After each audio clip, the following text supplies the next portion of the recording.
Dear viewers, আসসালামু আলাইকুম। দেশ ও দেশের বাইরে থেকে যারা আমাদের ভিডিওটি দেখেন তাদেরকে আন্তরিক শুভেচ্ছা ও অভিনন্দন। ভিউয়ার্স, আজকে অরিজিনাল হাইব্রিড মাগুর মাছ চেনার উপায় কি তা কিছু গুরুত্বপূর্ণ আলোচনা করব। এটি ভালো মানের পোনা কিভাবে ক্রয় করতে পারবেন তা কিছু গুরুত্বপূর্ণ আলোচনা করব আপনাদের মাঝে। আপনারা সম্পূর্ণ ভিডিওটি লক্ষ্য করে দেখবেন। ভিউয়ার্স, আজকে ভিডিওর মাধ্যমে আমরা টপিক ধরে তুলব এই অরিজিনাল হাইব্রিড মাগুর মাছ কিভাবে পুকুরে চাষ করলে অধিক লাভবান হতে পারবেন। এটি 3 মাস চাষ করে এক কেজির উপরে কিভাবে চাষ করে এটি 1 কেজি ওজন বানাতে পারবেন তা কিছু গুরুত্বপূর্ণ আলোচনা করব।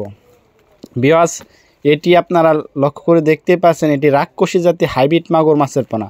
এই হাইব্রিড মাগুর মাছটি পুকুরে চাষ করতে পারবেন অল্প খরচে, অল্প দিনে চাষ করে বাজারজাত করে দিতে পারবেন। ভিউয়ার্স, এই হাইব্রিড মাগুর মাছটি পুকুরে চাষ করতে হলে পুকুর প্রস্তুত করার কোনো প্রয়োজন পড়বে না।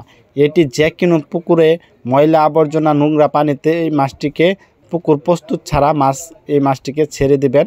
এটি ময়লা আবর্জনা পুকুরে ছাড়লে এটি অল্প খরচে চাষ করে স্বাবলম্বী হতে পারবেন। এটি রাক্ষসী জাতীয় হাইব্রিড মাগুর মাছের পোনা। অবশ্যই এই মাছটি যাদের কাছ থেকে সংগ্রহ করেন অবশ্যই চকলেট কালার হাইব্রিড মাগুর মাছ দেখে সংগ্রহ করবেন। তার ভিউয়ার্স, এই হাইব্রিড মাগুর মাছ 3 মাস চাষ করলে 1 থেকে 1.5 কেজি ওজন আসে।